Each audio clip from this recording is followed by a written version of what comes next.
Erin here, and today we're talking all about the hips. Hips are a crucial part to every golfer's game. A tightness, a weakness, inflexibility, and balance in your hips can lead to all sorts of different problems. In fact, often back pain is caused from problems originating in the hips.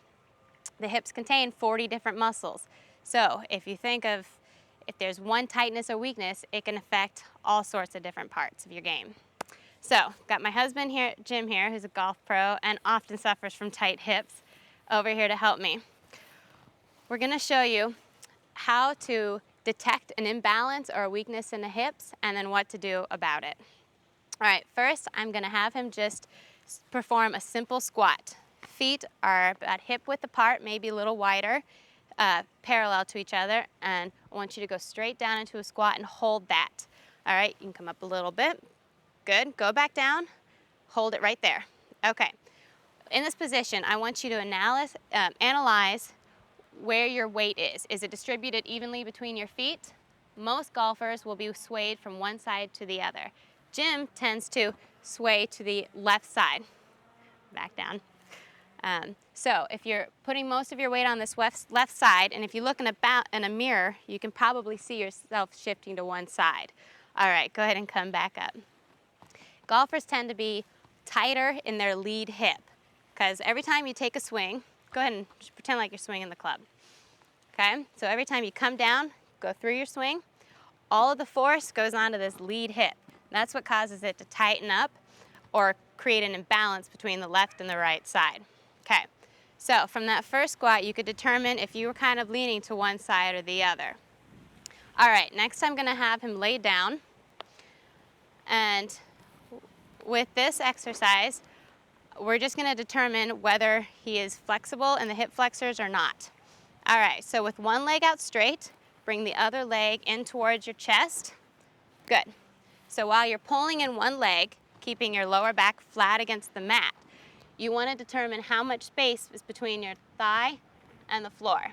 If you have a lot of space, and say you have a couple inches in between, that shows inflexibility in your hip flexors. So the goal is to have nice flat leg against the mat. So now that we've determined whether you're inflexible or if there's some sort of an imbalance, what do you do about it? So I'm going to show you a few stretches. First, I'm going to have Jim go ahead and sit up. Come up and take one of your clubs, doesn't matter which one. Get into a kneeling position.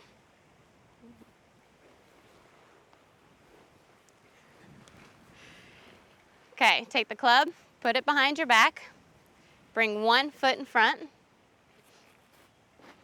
Good. So from this position, you want to start with a 90-degree angle in your knee, and then you want to lean forward into that. You should feel that stretch through the front side of your hip. Keep your back up. So the reason I have you holding a club here is to keep your back straight. All right, so now we're going into the butterfly stretch. This is going to stretch the inside of your thighs and your hips.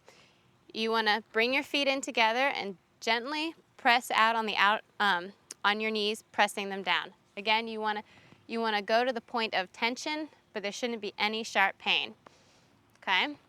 If this is too easy, you can make the stretch even harder by leaning forward. All right, good.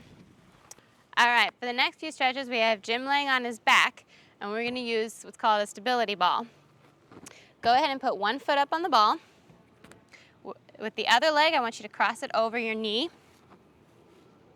Okay, so now all you're simply doing is rolling the ball in towards you. So bend the straight leg, roll it in, and then back out. Good. You'll feel this more on the external part through your hips. Keep going. Good, and you should really feel like it's opening up your hips. Okay.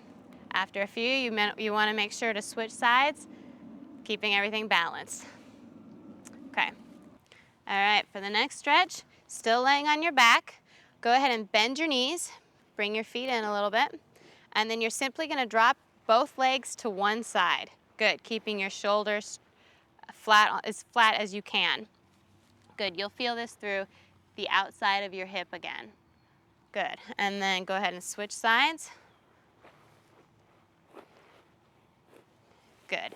If in the beginning you're not flexible enough to get your legs close to the ground, don't worry about it. Slowly you'll get back in there. You also might find that you have problems keeping both shoulders on the ground, but just slowly work into it and don't force anything.